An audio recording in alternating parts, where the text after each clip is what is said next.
విద్యమే చెప్పారు, ఇంటిమే గృహమే చెప్పారు. అయితే వైద్యం అనేది జగన్మోహన్ రెడ్డి ఆరోగ్య సురక్ష ద్వారా ఇప్పుడు ఉన్న వైద్య ఆరోగ్య శాఖ విడుదల రజనీ ద్వారా వైద్యం అనేది బాగా అభివృద్ధి చెందింది. ప్రజల వద్దకి ఆరోగ్యం అనేది అంటే వైద్యం అనేది వెళ్ళే విధంగా చేపట్టింది జగన్మోహన్ రెడ్డి కాదా, విడుదల రజనీ కాదా అనేది ప్రజలు నినాదాలు పలుకుతున్నారు.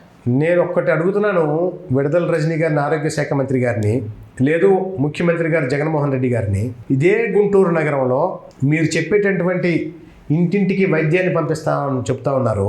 పంపించేటటువంటి వైద్యులందరూ కూడా ఎక్కడికి వెళ్ళిపోయారు?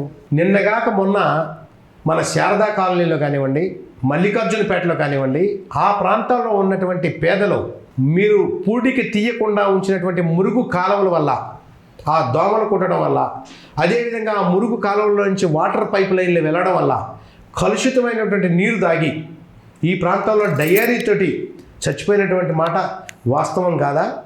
వారికి డయేరియా సోకింది అని చెప్పి వారు కనీసంగా ఒక వారం 10 రోజుల పాటు వాళ్ళ ఇళ్లల్లో ఉంటే మీ వైద్యులందరూ కూడా, మీరు పెట్టినటువంటి వైద్యులందరూ కూడా ఏం చేస్తూ ఉన్నారని చెప్పి భారతీయ జనతా పార్టీ తరఫున నేను ప్రశ్నిస్తూ ఉన్నా.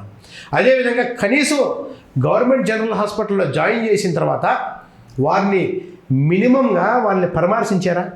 3 వ్యక్తులు చనిపోయిన తర్వాత వైద్య ఆరోగ్య శాఖ మంత్రి గారు అప్పుడు వెళ్ళి ఇది డయేరియాతో చనిపోయినటువంటిది కాదు, అనారోగ్యంతో పాలయ్యి చనిపోయారని చెప్పి స్టేట్మెంట్ ఇచ్చినటువంటి మాట వాస్తవం కాదా?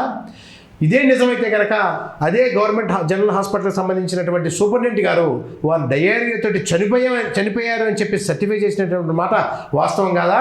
ఇవాళ గుంటూరు నగరంలో కలరా వ్యాప్తి చెందిందంటే ఏ రోజు మర్చిపోయినటువంటి కలరా, ఈ దేశంలో అతి తక్కువ ప్రాంతాల్లో ఉన్నటువంటి కలరా మన గుంటూరు నగరానికి వచ్చింది అంటే అది మీ యొక్క అసమర్థత కాదా అని చెప్పి ఈ వైద్య శాఖ మంత్రి గారిని, అదేవిధంగా జగన్మోహన్ రెడ్డి గారిని నేను ప్రశ్నిస్తా ఉన్నా. దీనికి ఒక్కదానికైనా మీరు సమాధానం చెప్పగలరా?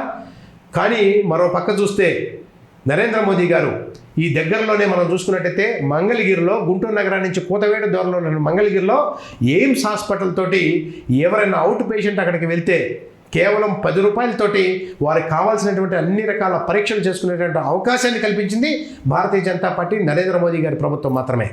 అదేవిధంగా అక్కడ కనీసం ఆ ఎయిమ్స్కి కూడా త్రాగునీరు సరఫరా చేయడం కోసం రాష్ట్ర ప్రభుత్వానికి అర్జీ పెట్టుకుంటే ఎయిమ్స్ వాళ్ళు ఇవాళ వరకు కూడా కనీసం డ్రింకింగ్ వాటర్ ఫెసిలిటీ కూడా క్రియేట్ చేయకపోతే ఎయిమ్స్ హాస్పిటలే స్వయంగా డబ్బు చెల్లిస్తూ పక్కన మున్సిపాలిటీ ఉన్నటువంటి మంగళగిరి మున్సిపాలిటీ నుంచి ప్రతిరోజు కూడా ట్యాంకర్లో సుమారుగా 5,000 లీటర్లు 10,000 లీటర్లు ట్యాంకర్లో తెప్పించుకొని అక్కడికి రోజు డబ్బులు కట్టుకుంటున్నట్టు మాట వాస్తవం కాదా? మీ హాస్పిటల్స్ ఏమైనాయి? మీరు చెప్పినటువంటి పిహెచ్సి సెంటర్స్ ఏమైనాయి? మీరు ఇంటింటికి పంపించేటటువంటి డాక్టర్లు ఏమయ్యారు? మీరు బూటకం మాటలతోటి ప్రజల్ని ఇవాళ కూడా మోసం చేసేటటువంటి ప్రయత్నం ఏదైతే చేస్తున్నారో ప్రజలందరూ కూడా గమనిస్తూ ఉన్నారు. రాబోయేటటువంటి ఎన్నికల్లో మీకు తగిన బుద్ధి ఖచ్చితంగా చెబుతారని చెప్పి నేను హెచ్చరిస్తా ఉన్నాను.